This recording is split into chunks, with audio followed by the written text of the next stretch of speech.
नमस्कार विद्यार्थी मित्रांनो, स्वागत आहे तुमचं परत एकदा DMR नर्सिंग या यूट्यूब चॅनलवर। तर मित्रांनो, एक खूप बॅड न्यूज आहे जी तुम्हाला ऑलरेडी मी कालच्या व्हिडिओमध्ये सांगितलेली आहे, जी मेल नर्सेससाठी ती खूप बॅड न्यूज आहे।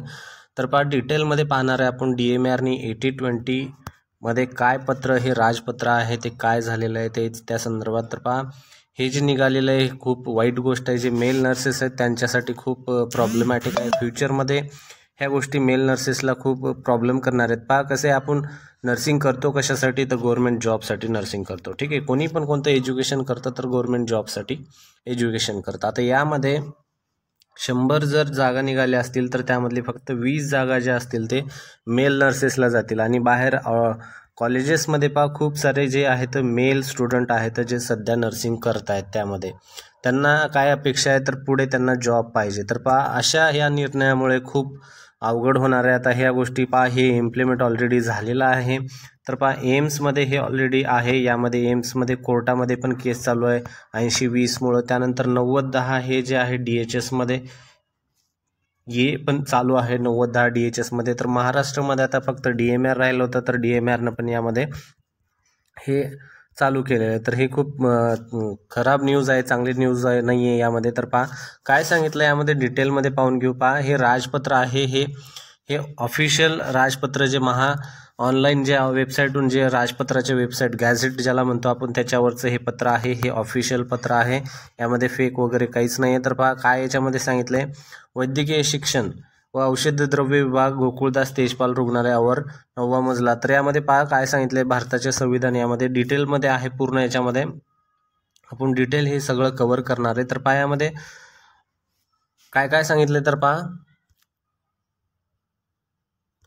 तर या ठिकाणी नियुक्तीचे जे मार्ग आहेत त्या नामनिर्देशनाद्वारे यामध्ये सांगितले। अधिपरिचारिका जे स्टाफ नर्स आहे ग्रुप C मध्ये जे मोडतात, तर त्यामध्ये काय सांगितले अधिपरिचारिका गट क या पदावर नियुक्ती खालील बाबींच्या पूर्तता करणाऱ्या व निवड समितीमार्फत घेण्यात येणाऱ्या स्पर्धात्मक परीक्षेच्या निकालाच्या आधारे शिफारस करण्यात आलेल्या उमेदवाराकडून नामनिर्देशनाद्वारे करण्यात येईल। तर यामध्ये सर्वात पहिला मुद्दा आहे जो यामध्ये सांगितला आहे की किमान वयोमर्यादा, जे एज क्रायटेरिया या ठिकाणी सांगितलेला आहे, तर तो 18 वर्षापासून चालू होईल। जे कोणी आहे यामध्ये भरतीसाठी आहे तो 18 वर्षापासून तो फॉर्म भरू शकतो यामध्ये, ठीक आहे। तर यामध्ये 18 वर्षापासून तर कमाल वयोमर्यादा कमीत कमी 18 वर्ष असेल फॉर्म भरण्यासाठी। आणि त्यामध्ये कमाल वयोमर्यादा म्हणजे जास्तीत जास्त किती मध्ये सदर पद भरतीच्या जाहिरात नमूद केलेल्या अर्ज स्वीकृतीचा अंतिम दिनांक जो असणार आहे, तर तो अंतिम दिनांक किती असणार आहे यामध्ये मागास प्रवर्गातील व्यक्तीचे वय यामध्ये अमागास, ठीक आहे। तर यामध्ये 38 वर्ष असणार आहे। जे ओपनवाले आहेत त्यांच्यासाठी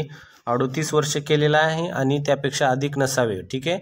आणि ज्यांचं मागास प्रवर्गातील आहेत त्यांच्यासाठी 43 वर्ष केलेलं आहे। तर यामध्ये हे पहिला पॉईंट, यामध्ये हे खूप इम्पॉर्टंट पॉईंट येणार आहे। तर हे जे इम्पॉर्टंट गॅझेट आलं यानुसार भरती तर 100% येणारच आहे, पण त्याच्यामधले जे इम्पॉर्टंट पॉईंट आहेत ते आपण कव्हर करणार आहे। तर सुरुवातीचा पहिला, जे कास्ट रिझर्वेशनमध्ये मोडतात ते 43 पर्यंत फॉर्म भरू शकतात। त्यानंतर 38 वर्ष जे आहेत अमागासवाले यामध्ये फॉर्म भरू शकतात। सुरुवातीला 18च्या पुढेच फॉर्म भरण्याची एज आहे। त्यानंतर 2 किमान शैक्षणिक अर्हता, यामध्ये काय दिलेलं आहे तर मान्यता प्राप्त संस्थेतून जनरल नर्सिंग मिडवायफरी म्हणजे GNM, ठीक आहे।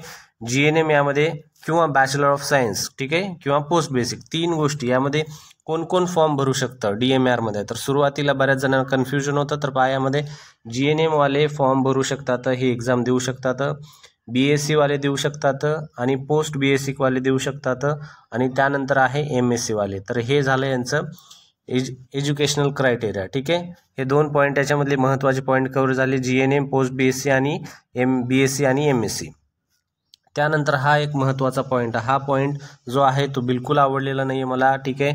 यासाठी जे कोणी स्टुडंट आहे तर मेल नर्सेस वगैरे त्यांनी सपोर्ट करायला पाहिजे, फिमेलने पण सपोर्ट करायला पाहिजे, कारण यामध्ये मेल नर्सेसचं खूप लॉस होणार आहे फ्युचरमध्ये। आता या ठिकाणी खूप सारे असे विद्यार्थी ते यामध्ये जे सध्या ॲडमिशनमध्ये आहेत, सध्या पासआउट होणार आहेत, खूप अपेक्षाने त्यांनी एक्झामसाठी प्रिपरेशन करत होते, तर आता त्यांचं खूप नुकसान होणार आहे। तुम्हाला शेवटी अभ्यास करूनच लागायचं, पण या ठिकाणी जे आहे ते मेरिट जे आहे त्या ठिकाणी मेरिटचा प्रॉब्लेम येतो। त्या ठिकाणी जिथं तुम्ही 110ला लागत होते त्या ठिकाणी आता तुम्ही मेल जे आहे ते 160ला लागतात, ठीक आहे। असा प्रॉब्लेम ह्या ठिकाणी आता निर्गम तयार होणार आहे। तर पायामध्ये हा पॉईंट काय सांगतो चौथा, नियम 3 येथे नमूद केलेल्या पदानुसार नामनिर्देशनाने नियुक्तीचे प्रमाण 100% राहील, त्यापैकी स्त्री व पुरुष याचे प्रमाण अनुक्रमे 80-20 प्रमाणे राहील। हे फिक्स झालेलंच आहे, आता हे लागू व्हायचं वगैरे काही नाही, हे लागू झाल्यातच जमाय। यामध्ये 80-20चं जे आहे हे ऑलरेडी याच्यामध्ये सांगितलेला आहे, ठीक आहे। हा जो नियम आहे या ठिकाणी जेवढे काय स्टुडंट आहेत त्यांनी युनियनला सपोर्ट करा, जे कोणी आहे तर तुमच्या संघटना असतील का जे काय असेल सपोर्ट करा, आणि हा नियम जो आहे तो बंद होतो का याचा प्रयत्न करा, आणि या नियमामुळे मेल नर्सेसचा खूप प्रॉब्लेम होणार आहे, ठीक आहे। त्यानंतर पहा पुढचं काय सांगितलं यामध्ये, आता DMR मध्ये ऑलरेडी हे आतापर्यंत चालू नव्हतं, हे DMR मध्ये चालू झालेलं आहे 80-20। त्यानंतर एम्स नॉर्सेट जे आहेत या ठिकाणी सर्व ठिकाणी ऑलरेडी 80-20 चालू आहे। या ठिकाणी हे एम्स नॉर्सेटचं जवळपास 5 ते 6 वर्षापासून कोर्टामध्ये केस चालू आहे की ते बंद करण्यासाठी, खूप यासाठी उपोषणं पण होत आहेत, स्ट्राईक पण व्हायला लागले तर एम्स नॉर्सेटसाठी। आता यामध्ये DMR पण यामध्ये ॲड होऊन जाईल, ठीक आहे। तर पहा यामध्ये हे बंद होणं खूप गरजेचं आहे। तर पहा त्यानंतर DHS मध्ये पण आहे, जे DHS मध्ये यामध्ये 90 आणि 10% असं यामध्ये आहे। तर पहा यासाठी सुरुवातीला अगोदर काउन्सिलचं सपोर्ट करणं गरजेचं आहे, जोपर्यंत काउन्सिल सपोर्ट करत नाही तोपर्यंत ही गोष्ट पुढे जात नाही। तर पहा यामध्ये पुढचा काय पॉईंट सांगितला आपण पाहून घेऊ।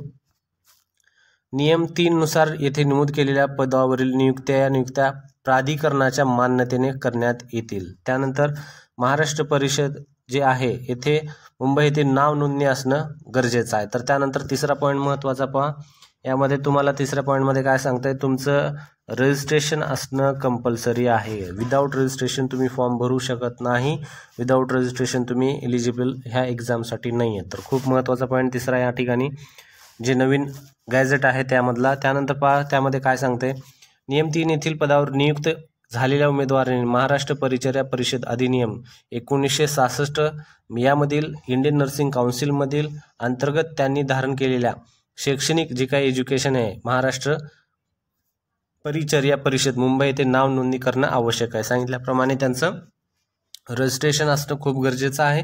यानुसार नोंदणी केली नसेल तर पदासाठी अर्ज करण्यापूर्वी नोंदणी करून घेणे आवश्यक राहील। उक्त यामध्ये विनिर्दिष्ट केलेला कालावधी पूर्ण होण्यापूर्वी वेळोवेळी अशा नोंदणीचे नूतनीकरण करणे आवश्यक राहील, म्हणजे तुमचं रिन्यू करणं पण गरजेचं आहे, रिन्युअल असणं पण गरजेचं आहे। शॉर्टमध्ये सांगून टाकलंय, तुमचं जर रजिस्ट्रेशन जे आहे ते रिन्युअल आलं असेल तर रिन्युअल असणं गरजेचं आहे, वेळोवेळी तुमची नोंदणी नूतनीकरण करून घेणं आवश्यक राहील। त्यानंतर पुढचा पॉईंट काय सांगताय तो पण पाहून घेऊ आपण। तर या पॉईंटमध्ये पहा 7वा पॉईंट काय सांगतोय, ज्यांचं मुक्त विद्यापीठांमधून एज्युकेशन झालेलं आहे। तर पहा जे कोणी मुक्त विद्यापीठमधून एज्युकेशन करायला लागले त्यांच्यासाठी हे पॉईंट आहे। तर त्यांच्या डिप्लोमा असेल, ग्रॅज्युएशन असेल, त्यांचं रिजेक्ट करण्यात येईल, त्यांचं यामध्ये ग्राह्य धरले जाणार नाही। तर पहा हे मुक्त विद्यापीठमध्ये जे कोणी शिकतंय, शिकण्याची इच्छा आहे किंवा शिकणं झालेलं आहे त्यांच्यासाठी तुम्हाला या ठिकाणी ग्राह्य धरले जाणार नाही, सरळ यांनी पॉईंट गॅझेटमध्ये सांगितलेलं आहे। तर या प्रकारेच पुढची भरती होणार आहे। पहा नवीन भरती ही 100% येणारच आहे, ही जवळपास ऑगस्टमध्ये भरती येईल। ही भरती असणार आहे 3000 पदाची, 3000 पदाची ही भरती असणार आहे। पहा तर तुम्ही 1000ला जर 100ला 20 पदं तर 1000ला 200, तर जवळपास फक्त 600 पदं ते 700 पदं मेल नर्सेससाठी असणार आहेत, बाकीचे सर्व पदे ही फिमेलसाठी असणार आहेत, उरलेले 2200 ते 2300 पदे। त्यानंतर पहा पुढचा पॉईंट काय सांगतोय तो पण पाहून घेऊ आपण। तर पहा या पॉईंटमध्ये काय सांगितलं आहे की जे प्रोबेशन पिरियड ज्याला म्हटलं जातं, प्रोबेशन पिरियड ज्यांना माहीत नाही त्यांच्यासाठी सांगतो मी। प्रोबेशन पिरियड काय असते, तुम्ही जेव्हा गव्हर्नमेंट जॉबला लागता तर त्या कालावधीमध्ये तुम्हाला असा एक ठराविक वेळ ठरलेला असतो, 2 वर्ष असेल किंवा 1 वर्ष असेल, हा वेळ तुमचा प्रोबेशन पिरियड असतो। या वेळेमध्ये तुमचं वर्तणूक असेल, तुमचं काम असेल, ह्या सर्व गोष्टी समाधानकारक आहेत का नाही ह्या पाहिल्या जातात। ह्या जर समाधानकारक असेल तर तुम्हाला डायरेक्टली परमनंट जे असते तो गृहीत धरलं जातं। तर ते खूप महत्त्वाचं असते प्रोबेशन पिरियड।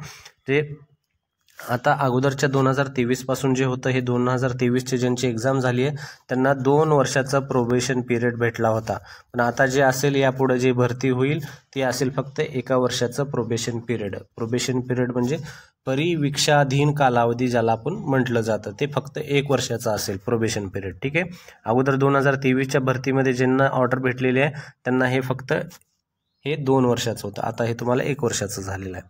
त्यानंतर पुढचा भाषा या दोन्ही परीक्षा संदर्भात शासनाने वेळोवेळी केलेल्या नियमानुसार हिंदी भाषा व मराठी भाषा उत्तीर्ण केल्या नसतील अथवा उत्तीर्ण होण्यापासून सूट मिळाली नसेल तर नियुक्तीनंतर संबंधित नियमात नमूद केलेल्या विहित मुदतीत तर यामध्ये काय सांगितले पहा, हिंदी व मराठी भाषा हे जे एक्झामच्या संदर्भात नंतर हे तुमच्या तुमचे जे हिंदी व मराठी भाषा आहे, तुम्ही जर उत्तीर्ण नसाल, पास जर नसाल, तर त्यासाठी तुम्हाला याच्यामध्ये काय असते, काही जणांचं प्रायमरी लँग्वेज जे फर्स्ट लँग्वेज असते ती मग इंग्लिश असते, कोणाची हिंदी असते, कोणाची मराठी असते, तर त्या संदर्भामध्ये पण या गोष्टी काही सांगितलेल्या आहेत. तर ठीक आहे. त्यानंतर संगणक अर्हता प्रमाणपत्राबाबतची काही तरतूद आहे, ज्याला आपण पुढचा पॉईंट आहे यामध्ये MSCIT पण एक पॉईंट सांगितला आहे यामध्ये, तर तो पण काय पॉईंट आहे यामध्ये पाहून घेऊ आपण. तर हे MSCIT काय सांगते की MSCIT तुमचं होणं गरजेचं आहे.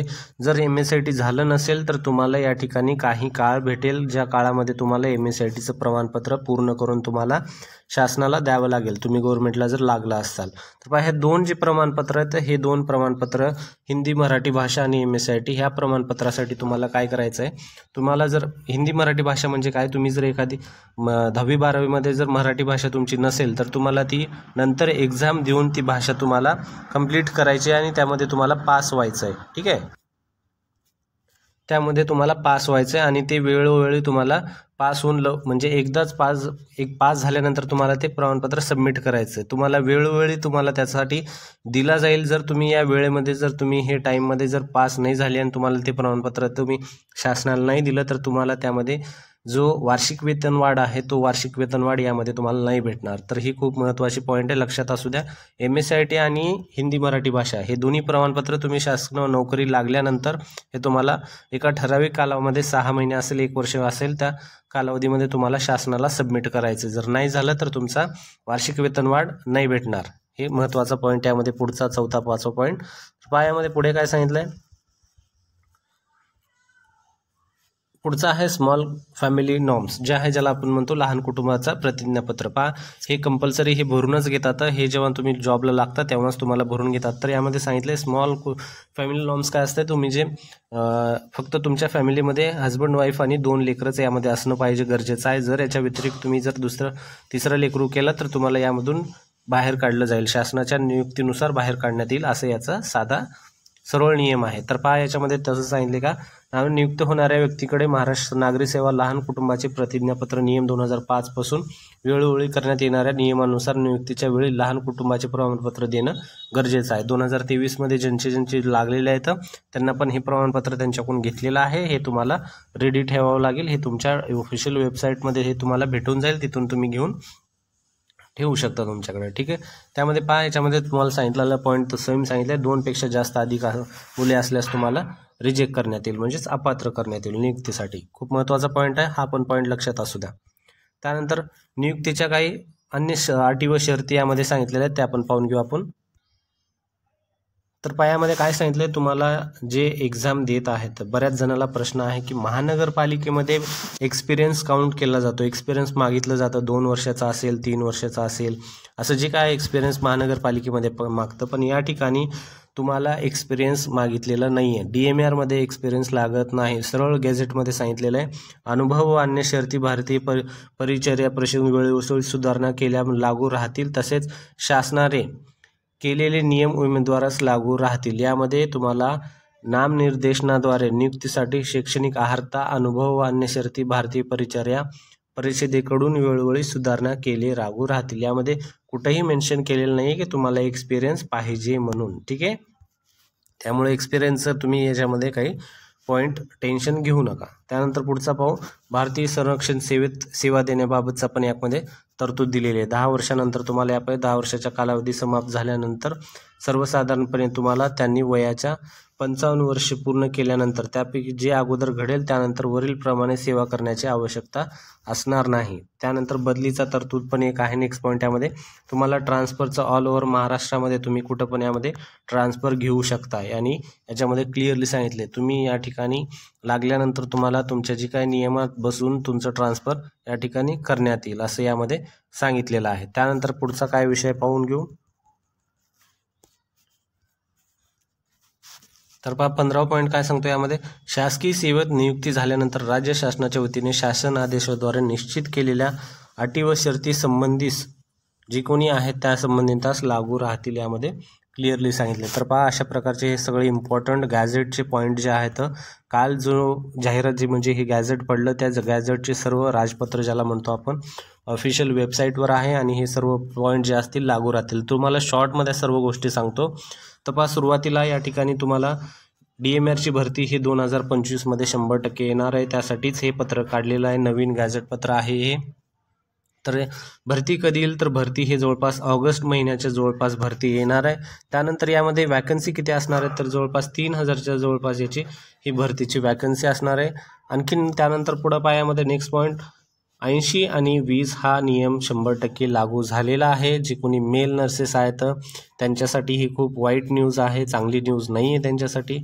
तर 80-20चा हा इम्प्लिमेंट झालेला आहे. त्यानंतर पुढचा पॉईंट या ठिकाणी अनुभवाची गरज नाही आहे, तुम्हाला एक्सपिरियन्स वगैरे या भरतीमध्ये लागणार नाही, तुम्ही डायरेक्टली फॉर्म भरू शकता. त्यानंतर GNM वाले फॉर्म भरू शकतात, PB वाले, त्यानंतर BSc वाले आणि MSc वाले एवढे फॉर्म भरू शकतात. आणखीन पुढचा पॉईंट एक आहे, 18 वर्षापासून पुढचेच फॉर्म भरू शकतील आणि 38 वर्षापर्यंत सर्वसाधारण आणि 43 वर्षापर्यंत रिझर्वेशनवाले या ठिकाणी मेन्शन केलेलं आहे. त्यानंतर तुमचं या ठिकाणी ट्रान्सफरची प्रक्रिया यामध्ये लागू राहील, तुम्ही ट्रान्सफर वगैरे यामध्ये घेऊ शकता, पूर्ण महाराष्ट्रामध्ये कुठे पण या ठिकाणी ट्रान्सफर घेऊ शकता. त्यानंतर स्मॉल फॅमिली नॉर्मचा एक पॉईंट यामध्ये ॲड केलेला आहे, जो ऑलरेडी तुम्हाला माहितीच आहे. त्यानंतर एक महत्त्वाचा पॉईंट जो होता तो आहे MSc आणि हिंदी मराठी भाषा, ह्या दोन हिंदी मराठी भाषा जर तुम्ही कंप्लीट केलं नसेल, तुमचं 12वीमध्ये झालं नसेल तर हे करून घ्या, हे गरजेचं आहे. हे MSc काढून घ्या आणि हिंदी मराठी भाषेचं पण उत्तीर्ण प्रमाणपत्र काढून घ्या. जर तुम्ही हे काढलं नसेल तर तुम्हाला इन्क्रिमेंट भेटणार नाही. ह्या दोन गोष्टी एक महत्त्वाच्या आहेत, ते कंप्लीट करून घेणं आवश्यक आहे. अशा प्रकारचा हा पूर्ण इम्पॉर्टंट व्हिडिओ होता. पूर्ण जर व्हिडिओ पाहिला असेल तर सर्व माहिती भेटली असेल तर तुम्हाला आणखीन एक मी यामध्ये एक महत्त्वाचा पॉईंट ॲड करतो.